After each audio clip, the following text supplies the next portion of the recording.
Hello, fans of Fitzdog Radio. I hope you're doing well. First of all, apologies about this past week's Sunday papers. There was a production gaffe, and the team in St. Louis uploaded the last Fitzdog Radio to the Sun. It's since been corrected, but my apologies. A lot of you reached out. We're very concerned that we'd been hijacked or hacked or jacked or hacked. You know, but we're fine. Everything's good. We're back. It's an exciting week here in Hollywood. I've been running around. I opened for Louie C.K. this past week. I don't know if I talked to you about that last week. Jesus Christ, his new hour is so fucking funny. I wish I could quote from it, but I don't want to spoil his hour when you go see it. But that was great. St. Patrick's Day show. I'm sure we talked about that. Did we? I'm sure we did. I'm a little lost on where we are at this point in the world.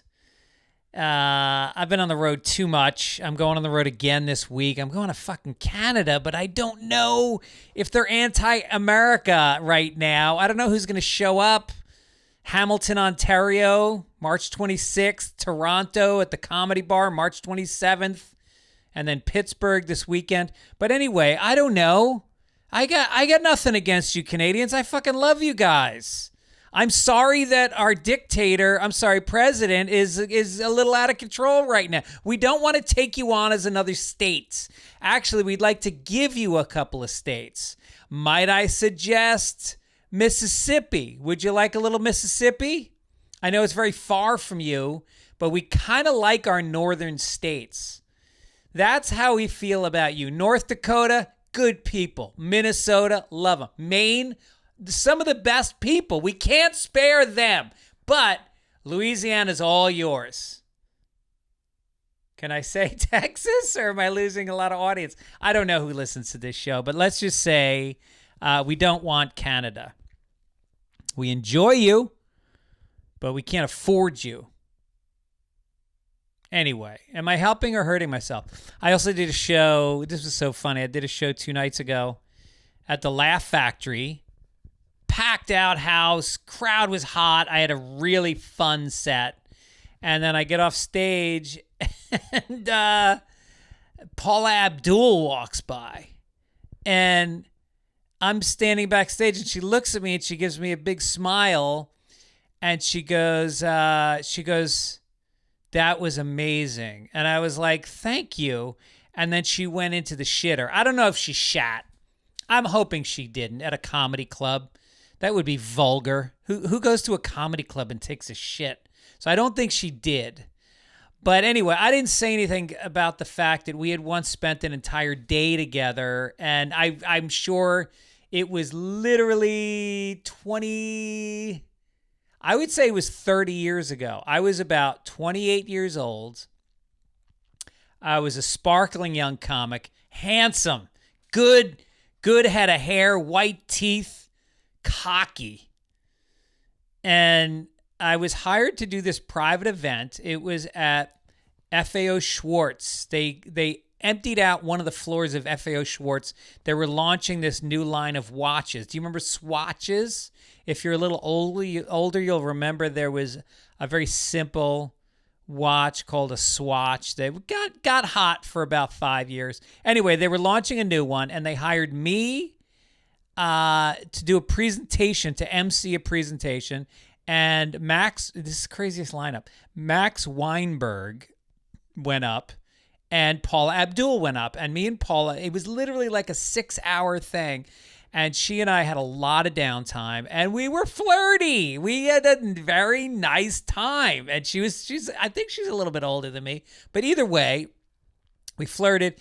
And I had just met my girlfriend, who is now my wife.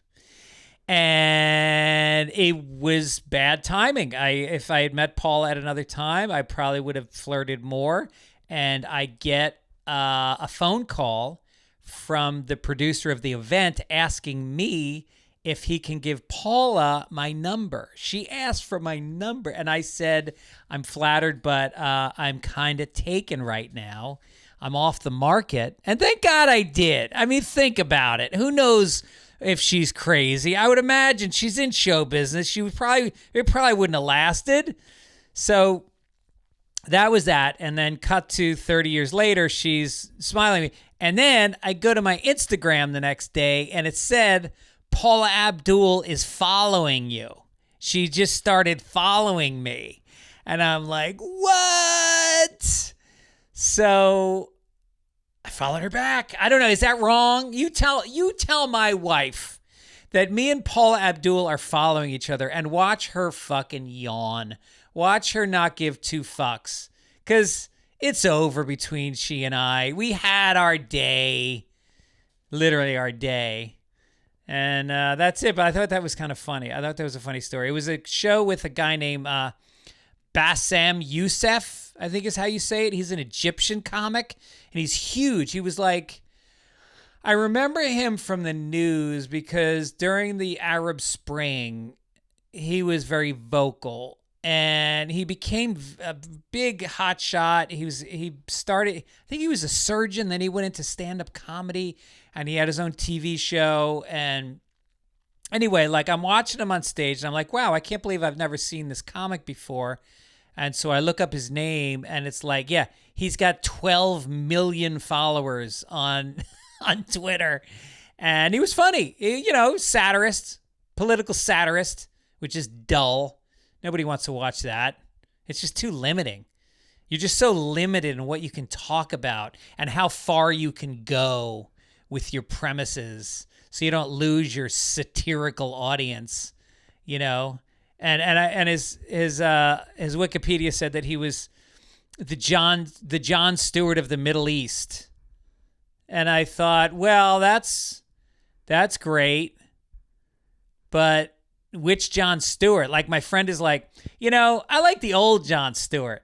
And I'm like, what does that mean? Does that mean you like the Jon Stewart from the 90s from MTV days?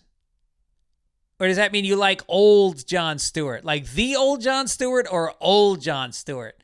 Like you never hear people say that like, I like the old Rolling Stones. Well, you mean the guys that are old? Because I'll agree, they're still great. But I don't know which ones you mean. Anyway, I like my old wife. What do I mean by that?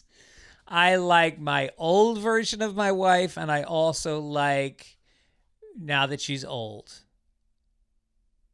She's great. My wife gets better with age because you just don't sweat it. When you're young, you fight battles because you think there's going to be progress.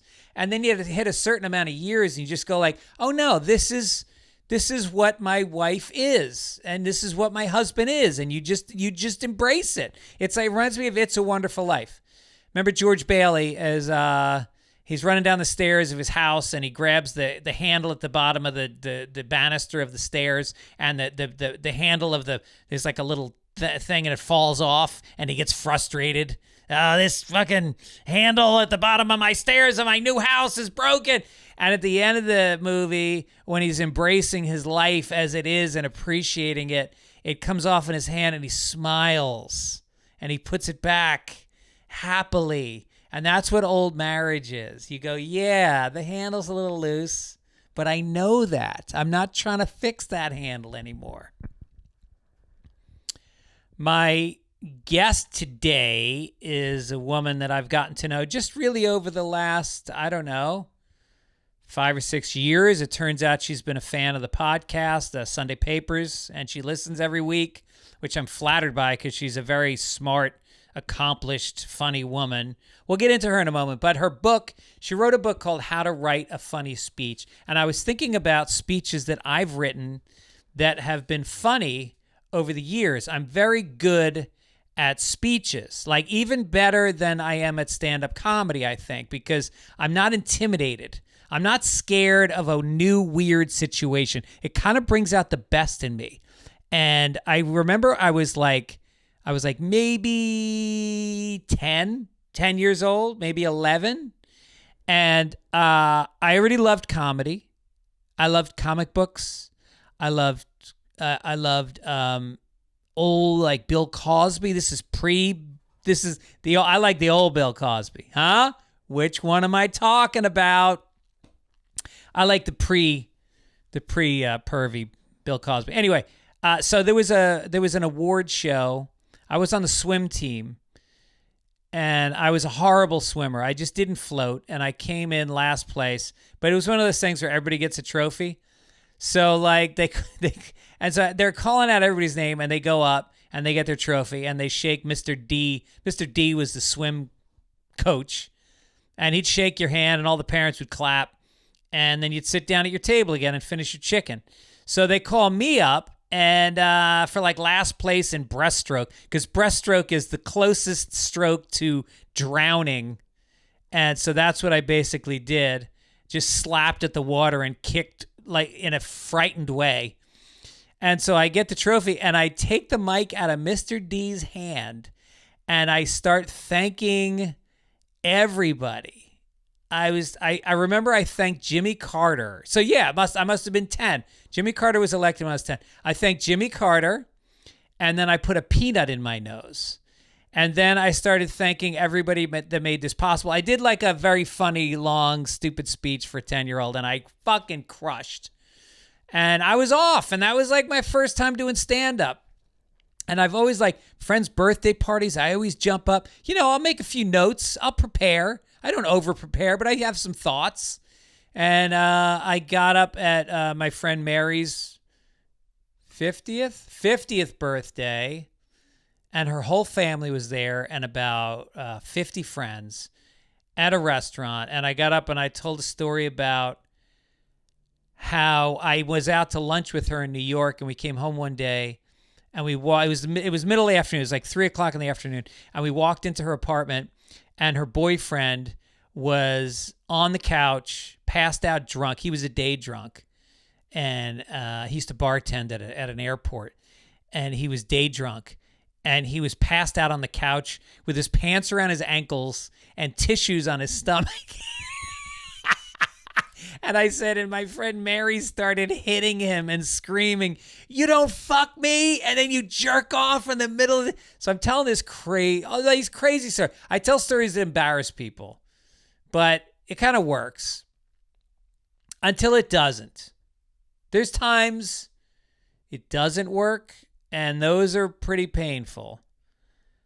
But you got to put, I was in Ireland one summer with my family, and we have all these Irish cousins, and we get together for this dinner at this Uncle Tim Harrington's house. Is that his name? I forget. But we were having lunch or dinner, and there's a whole bunch of us. And then my mother goes, "Oh, Greg's a comedian. Greg, why don't you tell some jokes?" And everybody's like, yeah. I'm like, no. I'm like, no, it doesn't really work like this. This was a lot of years ago. And I was like, no, it does not work like this at all. I'm like, no. Everybody, come on, do it. So I stand up and I start doing stand-up comedy and bombing. Meanwhile, you're in Ireland where everybody's funny. Like all my relatives are innately funnier than I'll ever be as a trained stand-up comic. And the rest of the night, I just sat in the corner alone like, Mom, you fucked me on this one. When else did I bomb? Oh, when I bombed once, I gave a toast. Well, it wasn't a toast. I was hired at a wedding once. It wasn't a friend. It was this Jewish couple, and the husband was like 78, and the wife was like 35. And so I got hired by the groom's daughter. The groom's daughter hires me to do stand-up comedy at the Waldorf Astoria. It's the nicest hotel in New York. And they've got this gigantic ballroom. And it's like, tablecloths and chandeliers and like bouquets of roses on every table. It's like expensive. And so, tablecloths. Yeah. That's how white trash I am. Like, yeah, tablecloths are a big deal. So everybody's sitting there. And they're having drinks. They sit down, and then they bring me up. And the daughter says to me, "Now everybody thinks it's really funny that like he's older than her, and he's in on the joke, and just so tease him for being older than her." I said, "Okay, no problem. I got it." And this was like a week before. So I wrote a bunch of jokes about an older husband and a younger wife. And I go up and I'm talking about how, he's marrying her so that she'll empty his bedpan. And, it's talking about getting the inheritance. And nobody is laughing, especially not the bride and groom. But you know who is laughing? The daughter. The one who's not getting the inheritance because of this young bride. And I realized the whole thing was a setup. She was paying me $5,000 to come in and just take a shit on her father and this young bride who's, half her age. So that went poorly. And what else? And I don't know. I think my father's funeral, I didn't do well. I was too distraught. It was a surprise death. He was 53. No one expected it. We were not speaking at the time. It was very difficult for me to process. So I wrote a poem for my dad for his funeral. And I wrote it the night before at like 3 a.m. And then, the mass was in the morning and I read it. And I look back on that poem now and I think that's bad poetry. It was really heavy-handed symbolism. It was bad. And I cringe when I think about that. I should have just said a few words, but I didn't know what to say because I think a lot of his friends knew I stopped talking to him for a little while. And anyway, that's a whole other podcast. You guys have been down this with me before. Gibbs gave a great speech at my wedding. He got up and we had 200 people at the wedding and Gibbs stands up and he goes, and there was a lot of funny comedians there. There was like Dave Attell was there and I think Kevin Brennan and the old Kevin Brennan. And by that, I mean when he was younger. Who else was there? I think Louie was there. I think Eddie Brill was there. Tom Cotter, Al Ducharme. Anyway, he gets up in front of a bunch of funny people. And the first thing he says is, I met Greg in college. And like all of you, I couldn't stand him when I first met him. That was the premise. And he just teed off on what a cocky, obnoxious, young drunk I was. And he killed. He killed. That was nice. Anyway, let's get into it. What are we doing? This is a long intro. It's too long. Am I even recording this? 18 minutes. Jesus Christ. All right. As I said, Hamilton, Ontario, Wednesday night. Toronto, Thursday night. Pittsburgh, the 28th and 20th through 30th of March. Boston, Laugh Boston, April 4th and 5th. Let's sell it out. Huntington, California, May 4th. Escondido, May 9th and 10th. Then I'm coming to Dayton, Kentucky, which I think is near Cincinnati, in May. Also Tampa in June. Torrance, Austin, La Jolla. Also, we got some merch. We got the new Sunday papers, mugs, T-shirts, hats, all at Fitzdog.com. Get some of that stuff. And now my guest. She's amazing. She has won Emmys and Golden Globes. She writes for Hacks right now. She writes for Curb Your Enthusiasm right now. She wrote for Seinfeld. She is the character that Elaine from Seinfeld is based on. She did Letterman 25 times. She's done it all. And she's just such a sweetheart and I have so much respect for her. So please welcome my talk I had last week with Carol Leifer.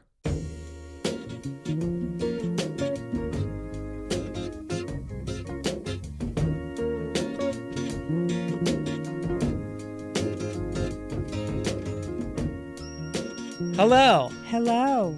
Hello. Hello. Did you ever do the Meisner technique in acting where you're supposed to repeat each other? No. It's all about listening and paying attention. So when I say hello, right, you say hello back, but you're reflecting how I said it to you, not mimicking it, right, reacting naturally to my energy. Yes. So if I said hello, I'd say hello. Yeah. Or I'd say, I saw you 5 minutes ago. Why are you saying hello again? Yeah, Brando did it, De Niro. Really? Yeah, they all went to the neighborhood playhouse. Oh, it was the Sanford Meisner School. Oh. Yeah. So, and you're a New Yorker, so. Something in here. It's like, did I finish this already? There's nothing in here. Can we get a bottle of water, Miss Leifer? Oh, there you go. Oh. Yeah. Okay.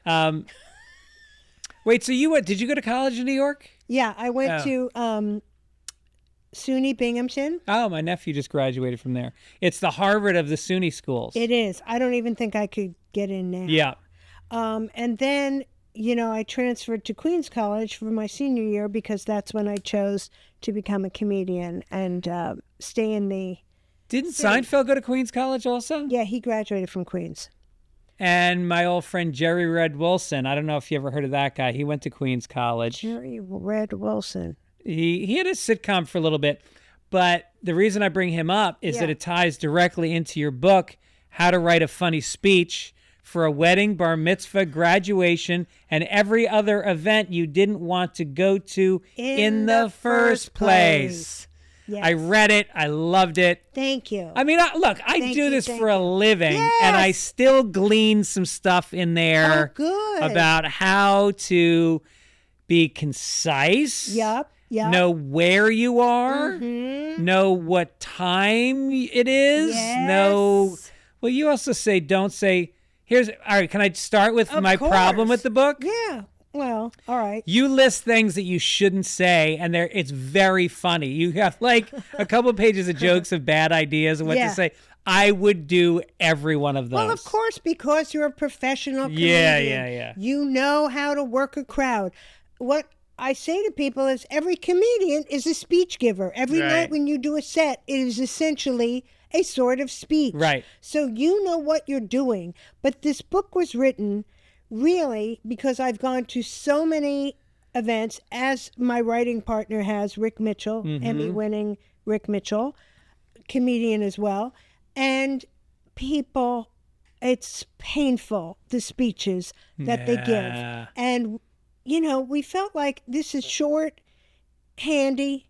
It's 15-something on Amazon right now. Come on, that's 2 lattes maybe. And you'll laugh. You'll learn and laugh. You'll learn, right. And we soup to nuts, beginning, middle, end. Yeah. Jokes to use. Should you need a joke from 2 professional comedy writers, take them. We have templates for lazy people. If you're really afraid of giving a speech, we give you like a Mad Libs. Just fill in the blank here. Yeah. Here. I would suggest to people, if you're getting married and you're worried about your best man or your maid of honor, buy this book and send it to them. Yes. Maybe even fill out the template for them. That's a really I'll good take this idea. book a step further, and I want to work on this with you as the next project, and I'm not kidding.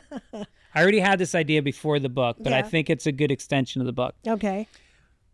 We set up when I die, I want things done a certain way. I know I want Van Morrison Into the Mystic playing. I know that there's a series of wedding photos of me and my wife that I want laid out in order throughout the wedding. Okay. I got a guest list. I got people I don't want showing up. Not only do I know who I want to speak at the funeral, I know which stories I want them to tell. Ah, perfect. And I bet you have an order of the people that you want them to speak. Mike Gibbons closes. That's right. That's easy. So I think it's a website. I think you pay like $1 or $2 a month to maintain it would be all this information. You would upload your photos. Yep. You would upload your music. Right. You would upload your guest list, and you would have the stories written out. And then you could even have comedians come in and punch it up if you're not funny. Ah, that is a very good idea. Right? Yes. I have to leave now to go put it together. I wish you'd committed. I like when a comedian goes all the way out the door. Yeah. I really should have. Yeah. I didn't want people to see my galoshes. Oh, right. Did you expect more rain today? I did. Oh, I overprepared. I was thinking when you got here how I have gratitude for this podcast, because if I didn't have this podcast, I never would have met you. That's true. Yes. I think you reached out to me the first time we made contact. I wouldn't be surprised. And then we marched the picket line together. Yes. We went to lunch. We went to John O'Groats together. What a place. Yeah. The homemade biscuits. Oh, my God. we got to go again. Yeah, let's do it. Yeah, and put this website together. Okay. Yeah. It's a date. So anyway, I'm grateful that you're here. Thank you. Yeah. So the book is also something that you're going to make money from, and this is going to charity? Of course, every penny will be going to the Carol Leifer Fund. Take the D off the fund. Yeah. Look, I got a kid who's going to college. I know. Yeah. I know. Is he a senior this year? He's a senior. Wow. Yeah. Yeah. So it's all happening. Yeah, that's an interesting time. And then you're looking at empty nest for how long were you and your wife together living together before you had your son? I would say probably 2002 we started living together. Yeah. So about 3 years, and then you became parents, and now you're going to be alone in the house. Yes, but getting married was a good idea because the best thing about it was that now I get to call her the wife. You know, the old wife. And then I didn't even realize straight guys, they have the perfect excuse all the time for getting out of anything. You know, it's like, hey, you want to go to Vegas? Yeah, I can't. The wife. The wife. Yeah. Right. So I got into that club. Which is so you're both playing that card. It's a double win. Yeah, that's true. I Yeah. guess, I haven't been privy to her saying it, but I bet she does. Right. But then I also share with straight males the feeling of 8 o'clock on a Saturday night, already very late for an engagement with friends or a show. Yeah. Pacing by the door, saying very loudly, "Come on, let's go!"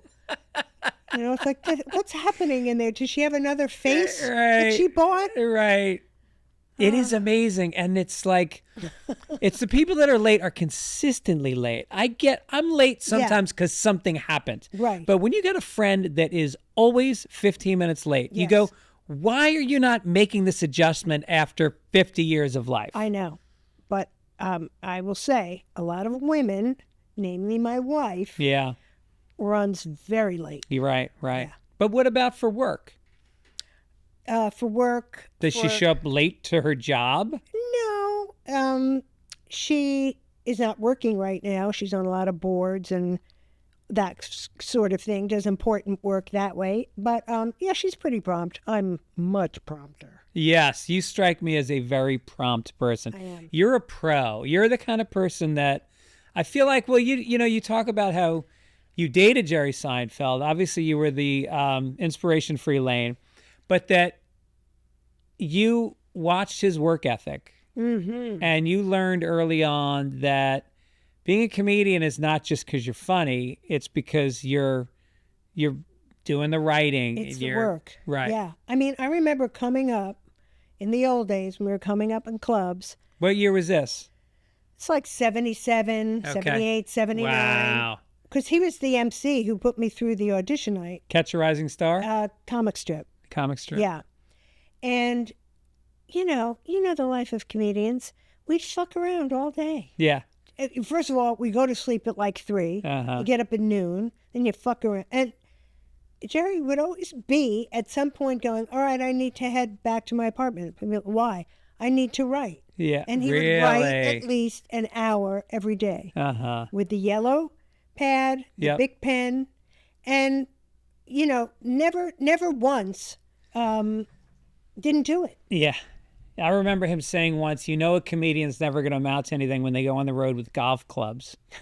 And I don't fully agree with Yeah. that, but I respect the work. So did you try to do it that way? Did you get the yellow pads and try to sort of do it exactly the same as him? No, I was a very typical comic that way. But my writing style, and I'm interested to hear about yours, is more something will come to me and I'll write it down in the moment.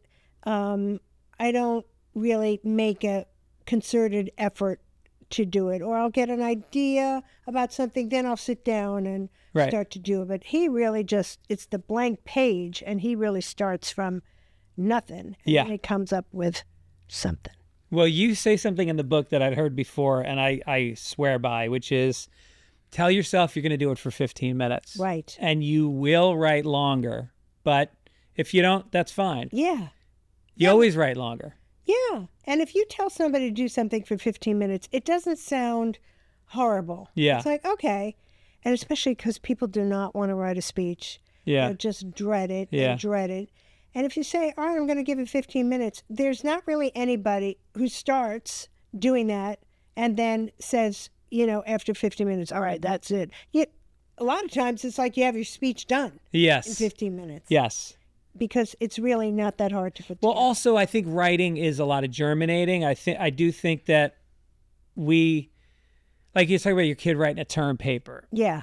And they're putting it off and they're putting it off. Guess what? They're doing it in their head. Yeah.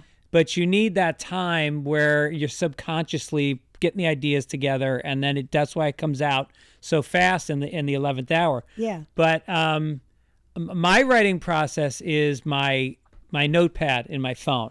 Oh, okay. I'll just if I have an idea during the day, Yeah. I'll tell you what my most recent ideas are for jokes. I'll just write down a sentence. Okay. And then I will try to sit down and write a few beats. Then I take it very raw on stage.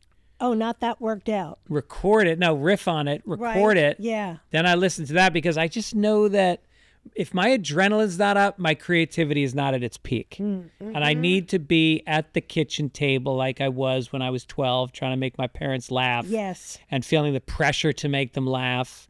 And I put myself back in that situation, and it all just comes. Married for 25 years, people ask, what's the secret? Mm-hmm. As if like we won't tell it, like we don't want to share because we're competitive or something. Yeah. And these people that write books about it are traitors. Yeah. Yeah. Right. Like, oh no, that's privileged information. It's like the Manhattan Project. No, nobody can know. Yeah. I don't know about the bomb analogy, but otherwise that works. I need to track down the guy that hacked my computer so I can find out what my passwords are. I like that. That's cute, right? Yeah. I'm trying to think, though, is it better if I say it about my mother? Like my mother got hacked. Yeah. I want to find the hacker so she can finally know what her passwords are. Because older people are worse with passwords. I don't know. I think it's better with you because everybody doesn't know their passwords. Right. And has trouble with it. Right. So, yeah, I would say that. Okay. I have a joke. I could ask your opinion. Yes, please. Okay. I do a lot about plastic surgery and how much I hate looking at it. And the joke is, I saw a woman walking around Beverly Hills, and I wanted to ask her, did you go to a board-certified surgeon or a puppet maker? So, what do you like? Yeah, I like it. I like it. Or a marionette maker? No, I like the puppet maker like because then puppet? you can do a little tag about Geppetto. I don't know what the line is, but something about, is it Dr. Geppetto? I like that. That's good. Yeah, she's walking and I'm looking for the strings. How is she walking without the strings? That's great. Yeah. I'm taking that. That's So you like, funny. all right, I like that. puppet more than marionette. I gave her a glass of water just to see if she could drink it and talk at the same time.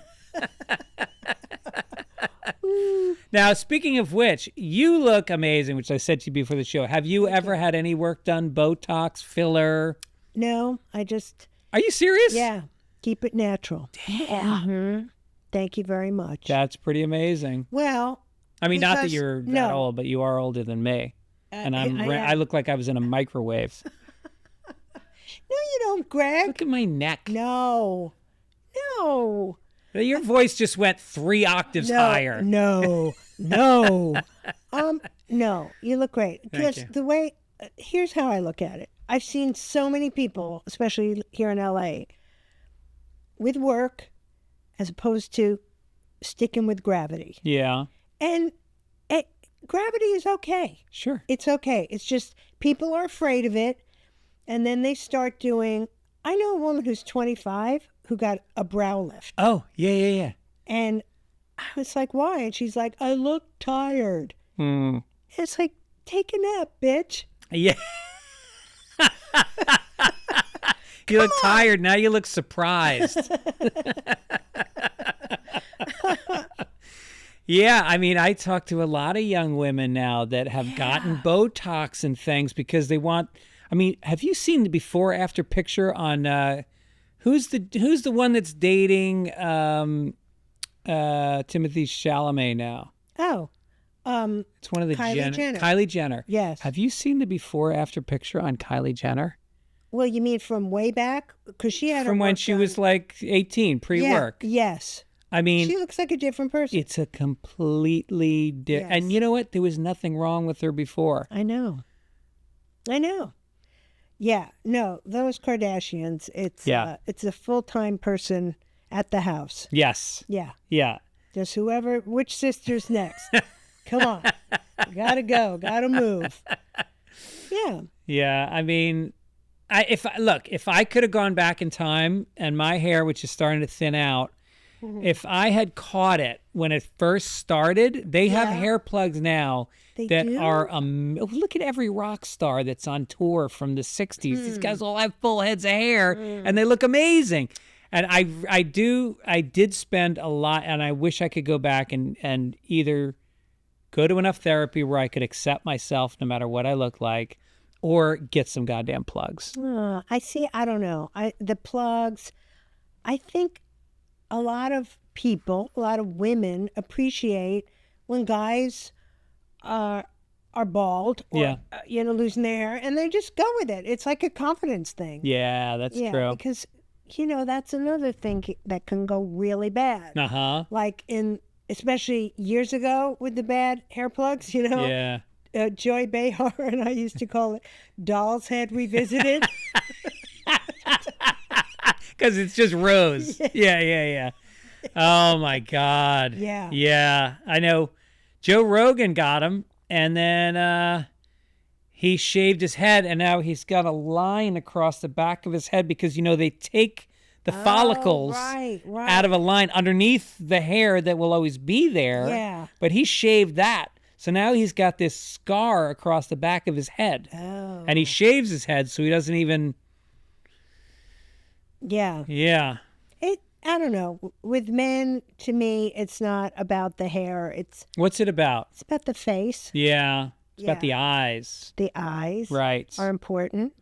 You know what's hard is eye contact for some people. Mm-hmm. And for some people, they're looking down.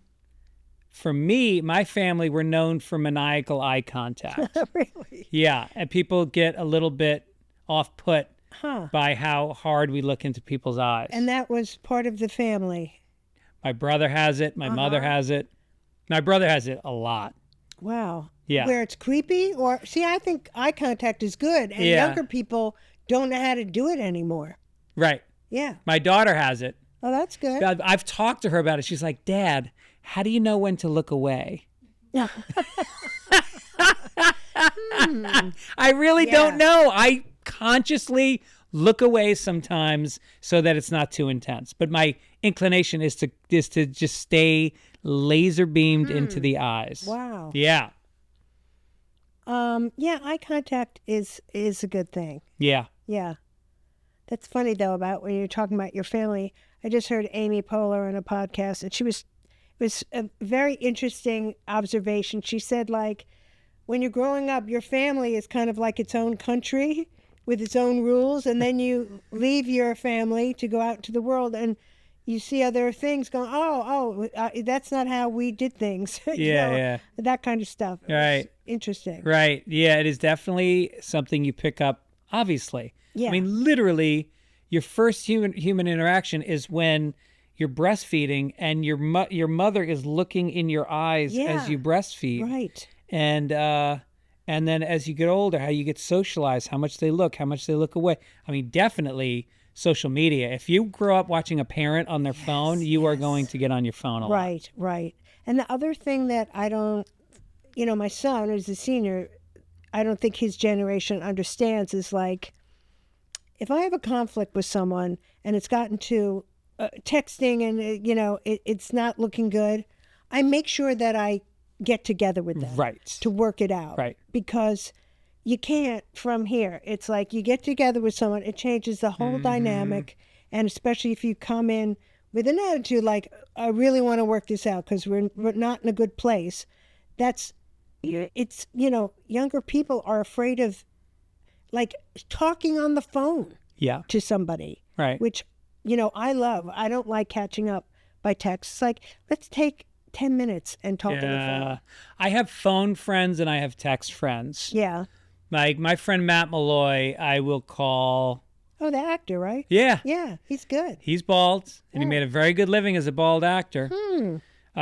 He and I have and Paul, who owns the joint, he knows Matt very well. He's the kind of guy, when he answers the phone or I answer the phone, since we're both 100% Irish, here's how I'll do it. I'm going to do it for you. Okay. So you can see how we answer the phone every time. Hopefully this gets picked up by the Is it hello? Microphone. Hello. No, you'll hear it.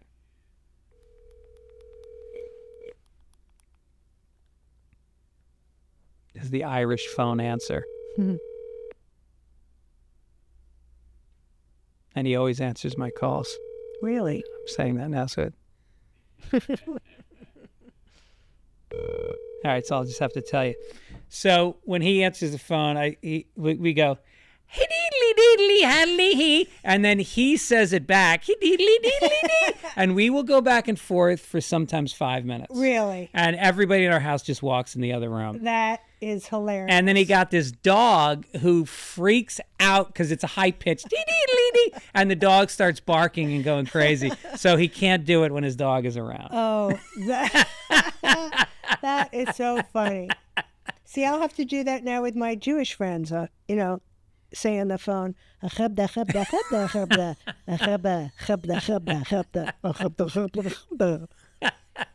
good. I'm going to do that. Do you feel a kinship with Jewish people more than you do with, because I do with Irish people? Yeah. Oh, absolutely. Yeah. Mm-hmm. I mean, it's reverse racism. It's a race that I just like more. Yes. Yeah. No, you definitely feel a kinship.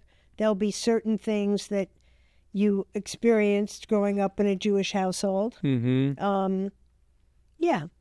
What would you say is the best thing to be culled from growing up in a Jewish household? Using coupons whenever necessary. Yeah, I think because Jews, we come from a long line of comedians, right? Comedy, in the old days, it was pretty much most of the tribe. Yep. Were comedians. You mean starting in the U.S. or before that? I think in the U.S. Yeah. Yeah. Yeah, Cliff Nesteroff has a great book about how Jews started comedy. Yeah, yeah. He's on CNN a lot. Yeah, yeah. Right. I would think that. But also, if I'm with someone Jewish, it's not unusual.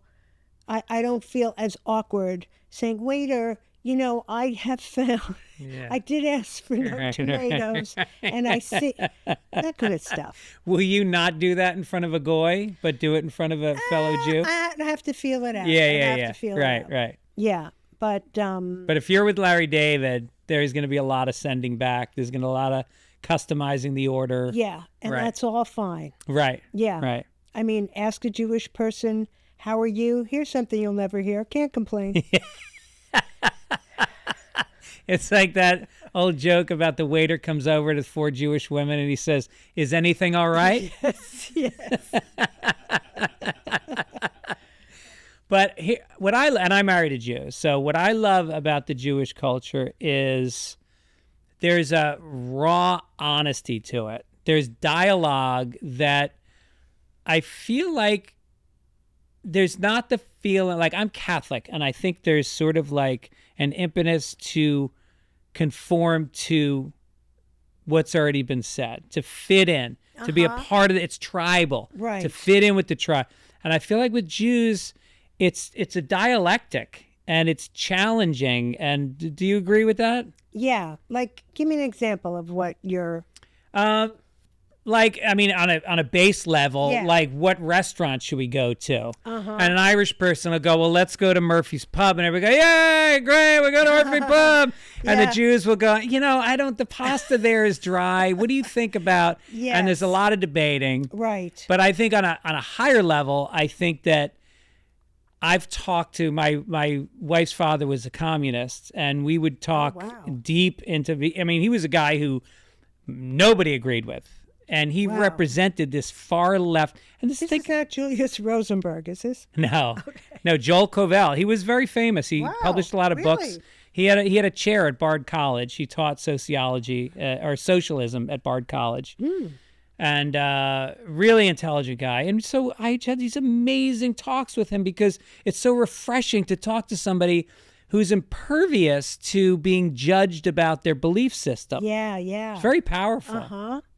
Yeah, now that you are talking about it, that I think about it, another thing about being Jewish is also like in my family, and I think in the culture, like my mother would always say, you don't ask, you don't get. So it's also about asserting yourself, but, I've talked about this before. You have to be careful with asserting yourself. The squeaky wheel gets grease, but you don't want to be a pain in the ass. It's like making the balance. Right. But advocating for yourself seems to me to be a good Jewish attribute. Yeah, I think it shows confidence. I think as a father of a daughter, that's something we really try to instill is like, Did you raise your kids Jewish or Catholic? No, kind of. Actually, my daughter sort of like fell under the spell of Catholicism through my mother a little bit. Not that she like practices it, but she's kind of like taken by all the mysticism. Like, we took her to Cathedral St. John the Divine in New York, and they have this whole thing about the ascension and Jesus ascending, and whole thing about the transfiguration of the wine into blood. And, for little kids, that really kind of captured your imagination. Yeah, it's very Harry Potter. So every time we go to church, my mom would take her to church all the time, and she would sit, and she was about 9 years old, and she sat there. We walked in, and she lit a candle. She got on her knees, and she sat there for 10 minutes like this, head down. Wow. Praying. And she got up, and I go, what were you praying for? And she said, your father, who she never met. She never met my father. Wow. I was like, wow. Yeah. That's intense in a really good way. Yeah, I think so. Yeah. But getting back to it, like, I just wanted to raise her to feel that she could assert herself. Yeah, yeah. In relationships. Right. Advocate for herself in school, So, she's going to play. I'm doing a St. Patrick's Day show at the Improv, and she's going to write. I've done it every year for like 15 years. Oh, wow. And we're going to start the show off with me, my friend, and her playing some Irish songs together. Oh, nice. And she's going to play guitar, and then she's really good at the flute. Wow. California Dreamin'. Ah, cool. I used to play the flute. Did you? Yes, when I dated men. Was it phallic? Is that what you're saying? No, I played flute in my grade school band, and then my high school band. I was first flute. Really? Mm-hmm. Damn. Yeah, all county band. That's amazing. So I admire other flautists. When's the last time you picked it up? Oh, God. A long time ago. You still have it? No. No. No. But it was a Gemeinhardt. I don't know if they still make flutes. No. A Gemeinhardt. Well. And did you ever play like in a folk band or a rock band with it? No. Mm-mm. Just school. Yeah. Marching? No. I don't know how. I'm still... I love marching bands. Yeah. Mostly because I'm stupefied that, like, you can play and march like good, where you stay in step at the same time. That blows me away. Right, right. But I'm also blown away that, ice hockey players can skate backwards. Yeah, I know. Yeah. No, ice hockey is kind of as somebody who's grown up, I still play ice hockey. Oh. The coordination of moving on your feet in a different way than you've been raised to do. Yes. Having a stick that you have to be looking at the puck and out of the corner of your eye, you're looking out for a 180-pound guy who's going to level you. Right. And looking And for look other at the ice, right? Looking at the ice, you're looking for the other players to pass to. You have to, eye-hand coordination. You have to stand in front of the net, and when a 90-mile-an-hour puck comes, you have to be able to tip it to move directions. It's really, I think it's the most involved sport. Yeah. Yeah, it's amazing when you watch it. Yeah. What was your sport growing up? Field hockey. Nice. Yeah. And then I was surprised that I became a lesbian. Did you ever own a Subaru? Not yet. Not yet? Nope. All right. So you're not there yet. You're still slowly coming out of the closet after 20 years.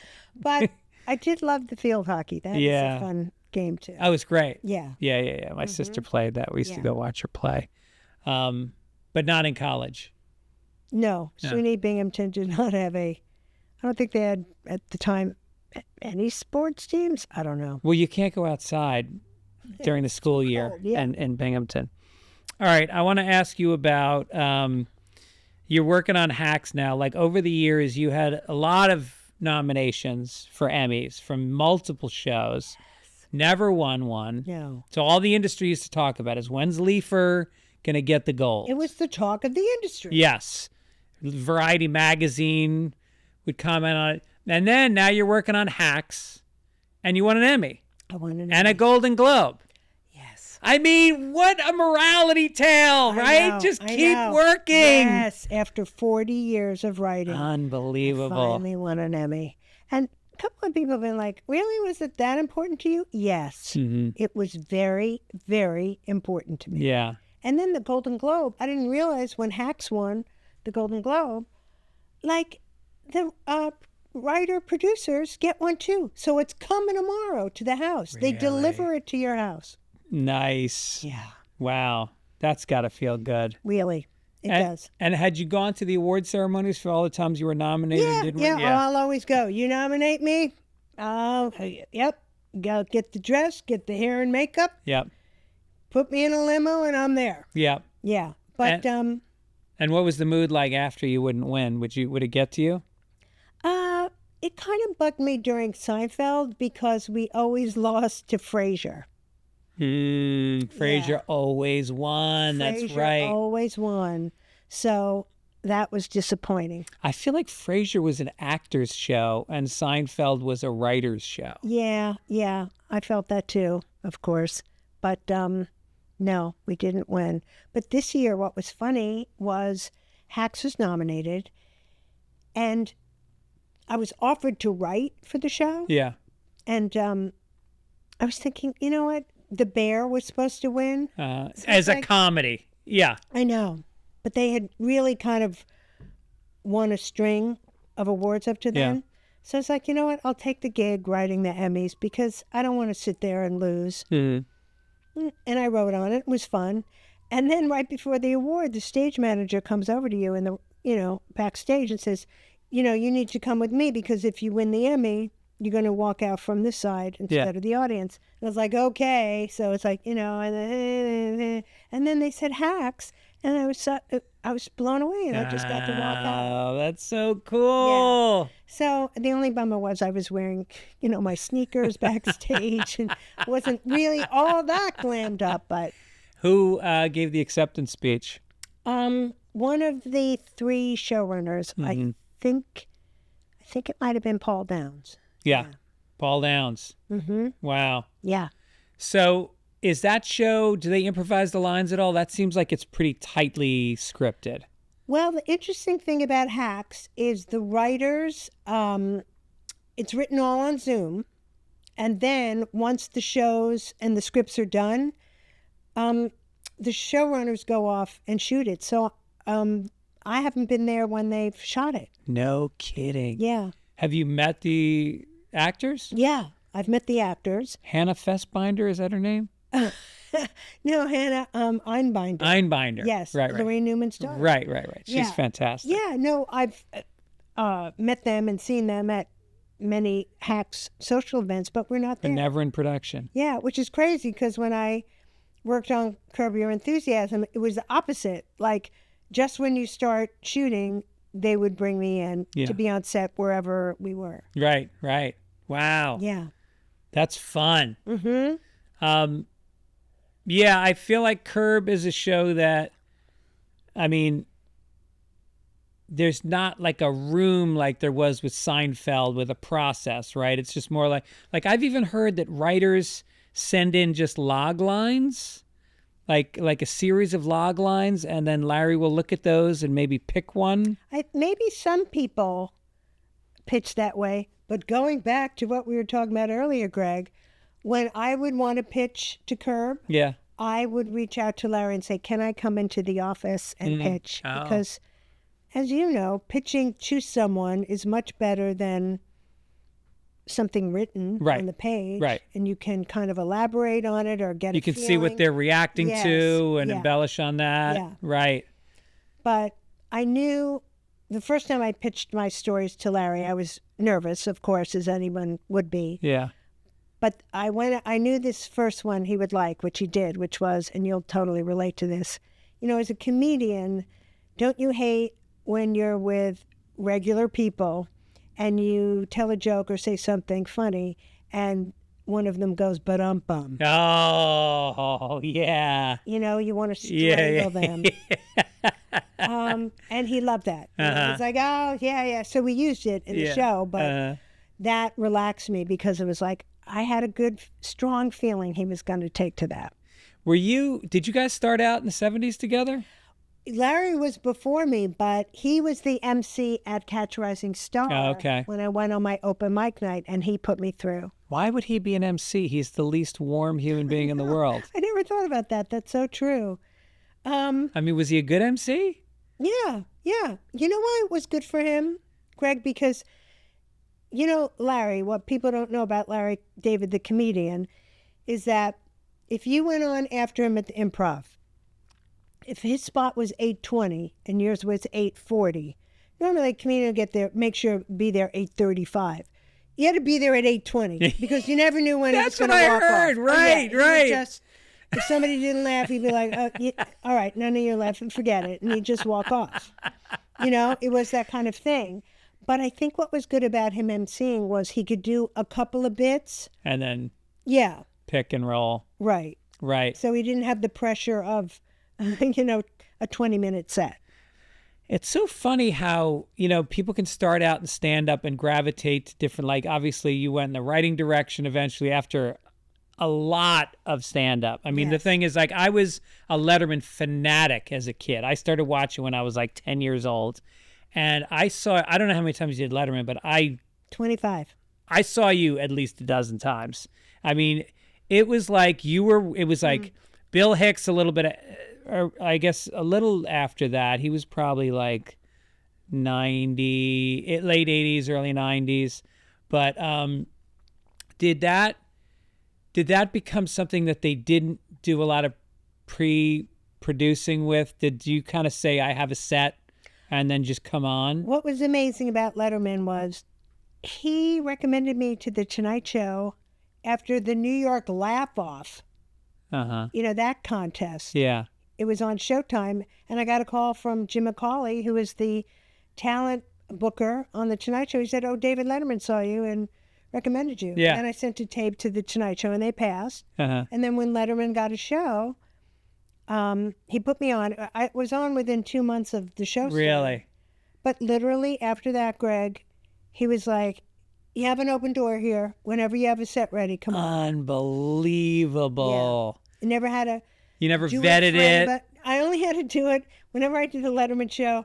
I would be in my dressing room and the censor would come in and you'd have to do it for, you know, of course, running your set to the person who's just sitting there like... Oh, just as you're getting ready to go out. Yeah. And like, okay, that brand name, you can't do that. Other than that, you're good to go. You know, that was it. Yeah. But anytime I wanted, I'd just call them and set a date. So he was so instrumental and kind in developing my stand-up career. Wow. That's really cool. Yeah. And did that have an effect on road work for you, or were you not somebody who did a lot of road work? I did do a lot of road work, and it helped me a lot in getting gigs, but I don't know if I've ever told you this story.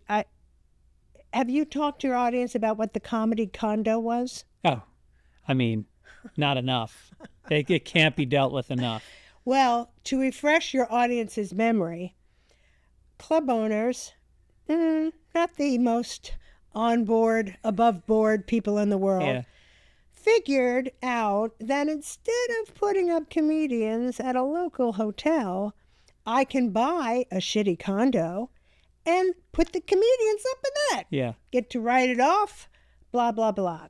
So I started doing... And the housekeeper was the waitress. Yeah. It was never a pro. Right. It was a sty. Yeah. So I got to a point where I'm like, I don't know if I can do this comedy condo thing anymore. It's just disgusting. So I did a gig with Sue Kalinsky. Oh, sure. At this comedy club. I think it was in Phoenix. And we knew we were going to comedy condo, but we were together, so at least I had a buddy with me. And we get to the condo, and the guy's there already, and he's like, hey, and he's like, there's a pool out here if you guys, okay, great. We hung out, and it was like 7 o'clock, and we got ready to go over to the show. So Sue and I are at the door, and we yell up to the guy, hey, we're ready to go to the club now if you want to come with us.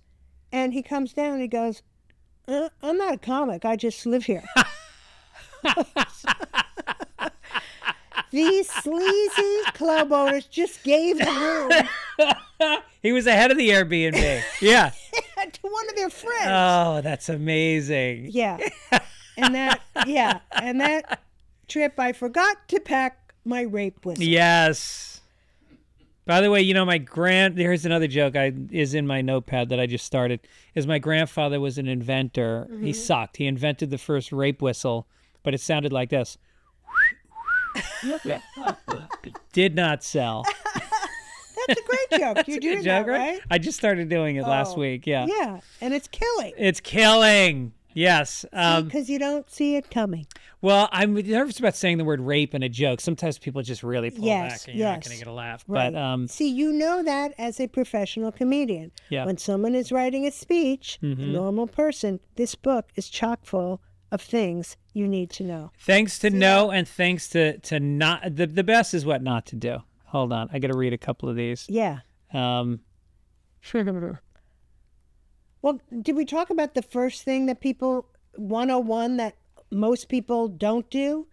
Is that when you get up to give a speech, you need to tell the audience who you are to the person being celebrated. Yes. How do people get up there and they start talking, and like 2 or 3 minutes in, you're like, who is this person? It becomes like an episode of Murder, She Wrote. Like, who, what? Yeah.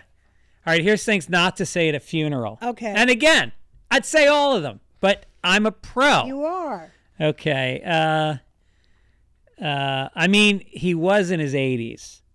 I'm fucking opening with that at my mother's funeral. Everybody would fall down laughing. That's so great. Margaret, I'm sorry for your loss. But since you're single now, her hair and makeup never looked this good when she was alive. All right, who's ready to put the fun in funeral?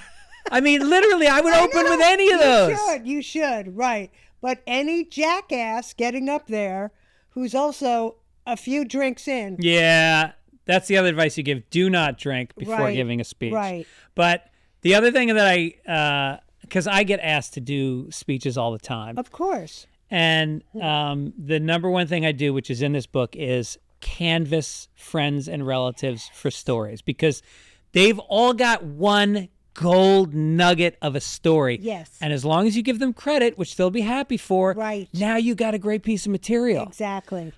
So I remember my friend Dave Hallinan died, and we were poker buddies. We played poker together for 15 years. And, and we went on hikes together and whatever, but he wasn't like my best friend. And then his wife asked me the day before to give the speech. Yeah.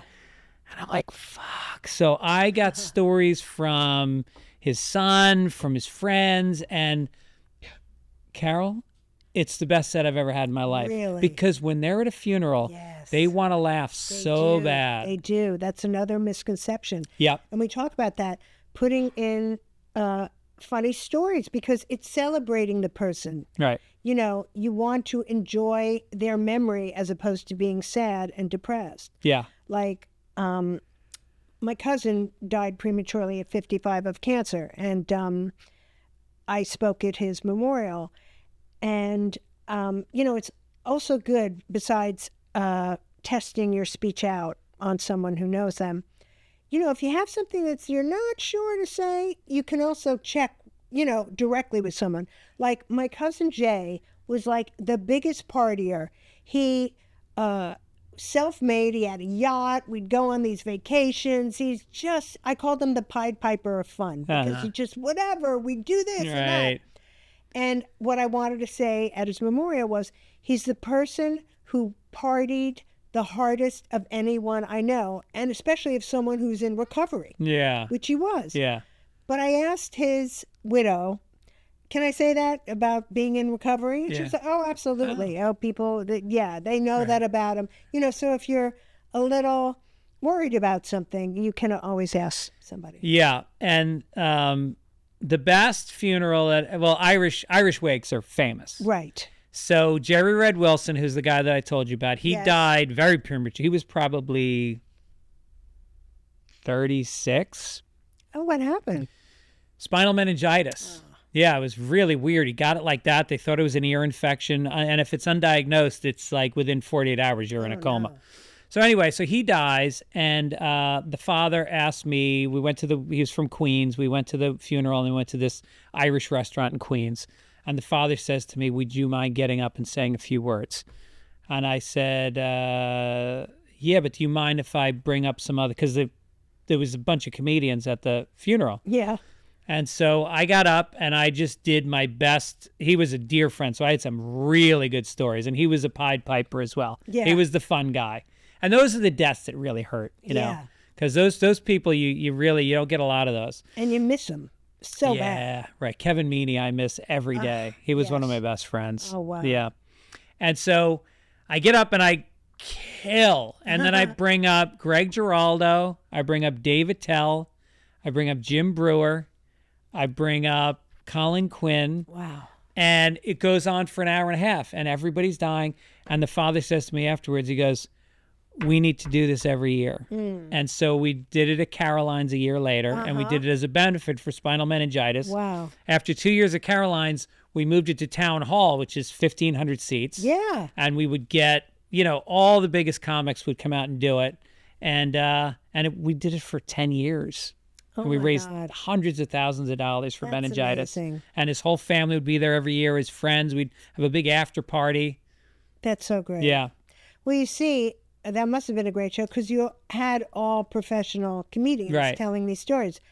I mean, a big reason why we wanted to write this book is also to console people.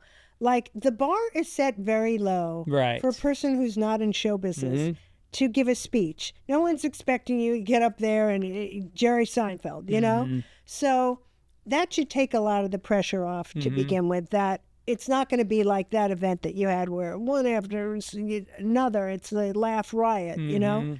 So. And also what you say is you kind of can't lose if you're sincere. Yes. If the comedy comes from, you know, like you said, celebrating your friend being fun, or if it's something that, you know, at the end of the day, it's not a stand-up set. So if you have moments that are sweet with no punchline, that only makes the joke that comes next even better. Yes. And we talk about, too, the ending of a speech should always be heartfelt. Yes. You don't want to, you know, at the end, you want to speak from the heart about how you felt about this person. And even another 101 thing that we talk about in the book is, you know, how awkward is it when someone gives this great speech and they do a toast, which you should do, and then they just wander back to their seat. Like, go over to the person that you're celebrating. Yeah, right. Shake their hand, give them a hug, a kiss. Yeah. It's just weird. And they just exit stage left. Go over to the buffet table. Yeah. You know who gave the worst speech I've ever seen was Gary Shandling. Really? It was Kevin Nealon's maybe 60th birthday. Yeah. And Shandling showed up, and they were very dear friends. Yes. And Shandling is one of my all-time idols, just one of the funniest, most unique. I went on his show. But he was sitting at a table in the corner, and the speeches were later in the party, and he wasn't talking to anybody, and he's scribbling. He's coming up with stuff. Yeah. And he ends up trying to talk about the driveway coming up to the country club where the party was, and it was very, it had nothing to do with Kevin. It was just like a stand-up set. Wow, I'm very surprised. Yeah. Yeah, because he's, was so funny and a thoughtful person. Yeah. Yeah. I mean, the other thing that people do now that's a big mistake is they go to AI to write their speech. Oh, God. Yeah, and that is a big mistake because we did it with the book. We took, a friend of mine asked me to help her write a speech for her daughter's wedding. So I didn't know her daughter at all, but I sat down with the mom and we got some funny stories and little tidbits about her. And that, like bullet points about her daughter. We gave it to AI. It was such a nightmare. Yeah. What it came up with, like facts that are wrong. Like if somebody told this speech at her wedding, it would have been a disaster.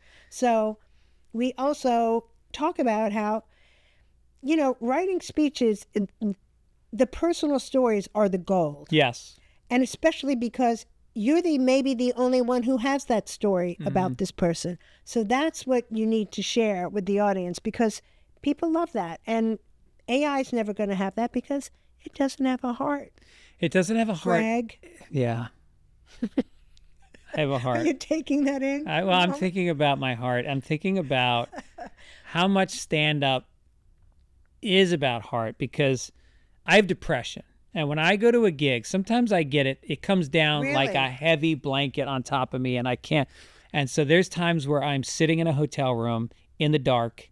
The show is in 2 hours, and I'm going, how am I going to get myself on stage? Really? And then I go on stage, and because of the nature of the sport, you must be vulnerable. You can't go up there, shut down, or the audience is shut down, and you never can. So every time I go on stage when I'm depressed, I find some way to just rip myself open. And not that I'm up there talking about my childhood traumas. It doesn't matter what I'm talking about. It still has to feel like I'm present in this moment and I'm connecting to you people. And every time I do that, I walk off stage and the cloud is gone. It's miraculous. Yes. I have sort of the same thing. A lot of dread sometimes. And I don't know how I'm going to do this in this club and when I'm getting paid and the whole litany of things, and then you get out there and it's like, hey, how's everybody do? And then it does. Right. There's something in our DNA that performing does that. Well, that's why I don't think I could ever stop because I think it's built into my mental health. I need this burst of dopamine and acceptance and creativity that's being affirmed by laughter, How much stand-up are you doing these days? I've been doing a lot lately because I wanted to write. My act was getting a little, I always call it like performing Oklahoma every night. I'll start with this, and then there's a bright Holden Hayes. So I started to write new stuff, and as you know, when you write new stuff and it starts working, you are re-energized. Yes. And so I've been doing sets at the Comedy and Magic Club on Saturdays because, they do that 10 comics for 10 minutes each. Okay. And you do 2 shows. And it reminds me of the old days in New York when I would do like 6 sets on a Saturday night.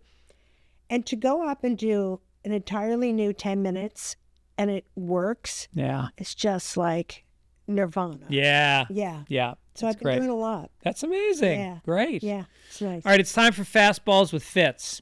Okay.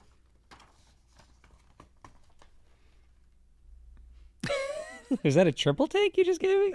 I think I did. Oh, my God. What's a project that you regret? Oh, let's see. There have been so many along the way. It's a project that I regret. Does it rhyme with begenerous?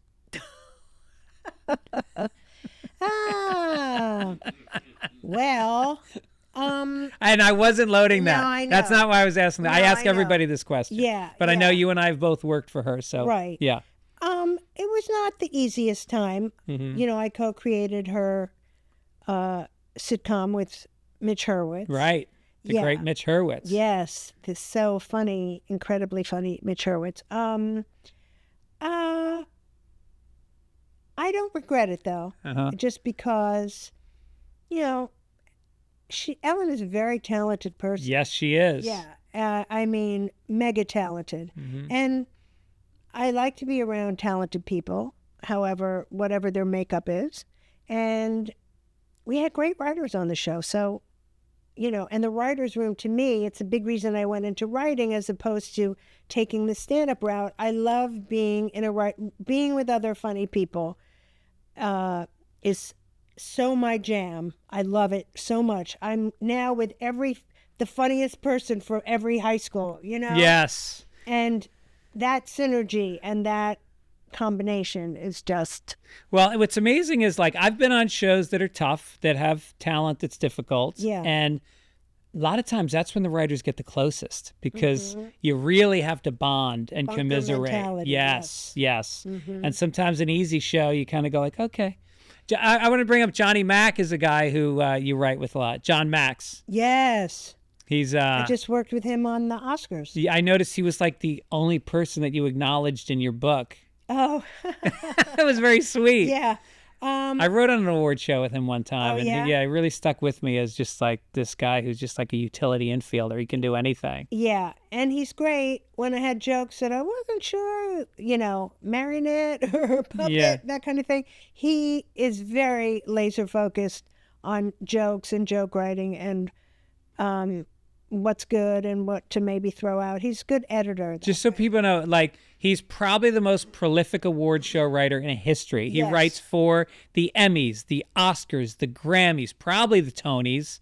I wrote with him on the iHeartRadio Awards. He writes for every award show. And he's got 3 going at one time sometimes. And he worked with Gibby on the Globes. Oh, right. The Golden Globes. Yeah, he came in. He's not only he has, you know, he's a double threat because he's not only a great writer, he's got, you know, the comedy, but he's an amazing manager. He can juggle an incredible amount of shows all at the same time, and he's really good with people, and especially the Oscars, all this info is coming at you, and he can just juggle it so professionally. I remember he was writing on that show and 2 others, and then he was getting on a jet for the weekend to help Mariah Carey do a roast in Orlando or something crazy. Yeah. He is that utility player. Yeah. All right. There's 2 types of people in this world. Go. Only 2? Yeah. Oh. It's pretty simple. Nice people. Not nice people. Yeah. What do you think causes that? Well, I feel like not nice people, and I see it a lot on the internet. Yeah. Comments and stuff. People who are unhappy with themselves. And, just take out their anger on other people. It's amazing. Yeah. This world of, call them incel, call them whatever, but it's mostly angry young white men, and of which I'm one, so I don't want to knock them too much. But they're mad at the world, and they're feeling like they have a voice when they critique things. Exactly. Yeah. And when I see some things that people write, I could never picture myself wanting to hurt someone like that. I don't know. I'm not Mother Teresa, but it's like I was raised to just be a nice person. I think that would be a really interesting docu-series, maybe even a series, is you track down some of these really vitriolic haters and you just interview them. Just find out, what is your life? What caused this? Do you know the effect? Let them meet, Alec Baldwin, and let them have a conversation with the guy that they just hated on and see how they feel about. Right. That's a good show. We should do that. Yeah. It's a little like Catfish. Yes. Yeah. Yep. But yeah, I just always look at those kind of comments and like, I mean, did your mother raise you? Yeah. Like that? Right. Is this book out yet? Oh, it's out. Okay. Because I'm And wondering. available. But is you're not getting any hate mail about this book, I'm sure. Not, I don't want to say not yet because clickety clack. Yeah, clickety, right. clickety clack. Oh, and today on Amazon, it's $15. I mean, No. come on. Yeah. Really? Yeah.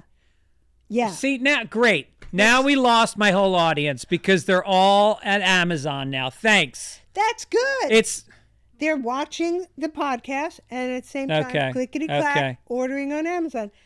Click. $15. Great book. Great gift. all right. Final question from Fastballs with Okay. Fitz, and then I'll let you go. I hope I wasn't too Pollyanna on that last one, but I don't know. Do you want to do it again? No. All right. What's the hackiest bit you've ever done? Oh, God. I have to think. I mean, 25 Lettermans, that's a lot of material. There must be one joke in there that you look back and you watch the set and you go, I don't know. I love all my jokes. now that's Pollyanna. I love all my jokes. I'm going to make a T-shirt Could for be you. Pollyanna or incredibly narcissistic. I love all my jokes. Can I do a joke that didn't work enough? Yes. That I always loved? Yes. Okay, but I have to stand up. Oh, Do it, great. or they're Okay. gonna finally see my galoshes. All right, which camera do I do? All right, stand back here and play to that center camera right there. Right there. Okay. Wait, stand back a little further. Can you bend your knees? There you go. We got it. Okay, go ahead. It's going to hurt the bit a little bit. All right. All right. All right, he fixed it. Okay. This is my impression. You got to go back to Archie Comics. Okay. Okay. My impression of Veronica walking away mad.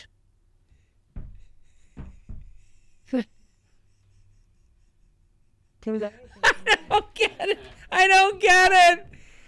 Veronica, you know, she was Archie's, he liked her. She Yeah. liked the kind of, and that's how she looked in the comics. She was always like that.